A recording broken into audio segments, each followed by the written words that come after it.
జనసేన అధినేత అన్నీ ఆలోచించుకొని మరీ పిఠాపురం సీట్ నుంచి పోటీ సిద్ధపడిపోతున్నారు. పిఠాపురంలో మొత్తం జనాభాలో అత్యధిక శాతం కాపులున్నారు.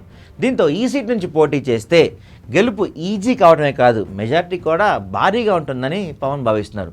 అయితే పవన్కు ధీటుగా బలమైన అభ్యర్థిని నిలబెట్టాలని వైసీపీ భావిస్తుంది. దీంట్లో భాగంగానే ముద్రగడను బరిలోకి దించే ప్రయత్నాల్లో ఉన్నట్టు గట్టిగా టాక్ వినపడుతుంది. దీంతో ఇప్పుడు ఏపీ రాజకీయం అంతా పిఠాపురంకి షిఫ్ట్ అయిపోయిందని చెప్పొచ్చు. జనసేన అధినేత పవన్ కళ్యాణ్ ఈసారి ఎన్నికల్లో పిఠాపురం నుంచి బరిలో దిగటం దాదాపుగా ఖాయమైందని చెప్పొచ్చు. ఈ మేరకు లోకల్ జనసేన నేతలకు పవన్ పూర్తి సమాచారం ఇచ్చారని అంటున్నారు. దీంతో గ్రౌండ్ లెవెల్లో జనసేన నేతలు వర్క్ స్టార్ట్ చేశారు. తొందరలో వచ్చే లిస్టులో పవన్ పోటీ చేసే సీటు పిఠాపురం అని ఖరారు చేయడమే ఇక మిగిలిందని చెప్తున్నారు. ఇక ఈ వార్తలతో అధికార వైసీపీ ఫుల్ అలర్ట్ అయిపోయింది.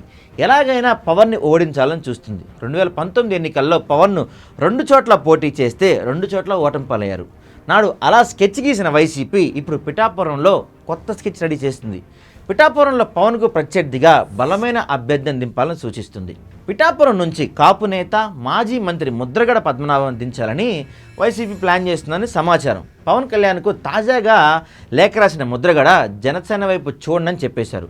దీంతో ముద్రగడ రాజకీయ విషయంలో ఓ క్లారిటీ వచ్చిన వైసీపీ ఆయనతో సంప్రదింపులకు స్టార్ట్ చేశారు. ఇప్పటికే ముద్రగడ చిన్న కుమారుడు వైసీపీ పెద్దలు చర్చలు జరిపారని తెలుస్తుంది. ముద్రగడ పద్మనాభం వస్తే గనక ఆయనకు టికెట్ ఇస్తామని చెప్పినట్లు సమాచారం. ఒకవేళ ఆయన నో అంటే ఆయన కుమారుడికి టికెట్ ఇవ్వాలని చూస్తున్నారు. ఆ విధంగా ముద్రగడను ముగ్గులోకి లాగి పవన్ మీద పోటీ చేయించాలన్నది వైసీపీ ఆలోచన అయితే బలంగా కనిపిస్తుంది. ఈ పరిణామాల నేపథ్యంలో పిఠాపురం వైసీపీ ఇన్ఛార్జిగా ఉన్న వంగా గీతను హుటాహుటిన వైసీపీ హైకమాండ్ పిలిపించుకొని మరీ చర్చలు జరిపినట్టు తెలుస్తుంది. పవన్ కళ్యాణ్ పోటీలో ఉంటే ముద్రగడ కానీ ఆయన ఫ్యామిలీ కానీ ఉంటే బెటర్ అని వైసీపీ పెద్దలు ఆలోచిస్తున్నట్టు సమాచారం. అయితే దీని మీద డిస్కషన్ చేశారనే అందుకే వంగగీతను పిలిచారని తెలుస్తుంది. వంగగీతను పిఠాపురం నుంచి పక్కన పెట్టి వేరే అసెంబ్లీ సీట్ ఇస్తారని అంటున్నారు.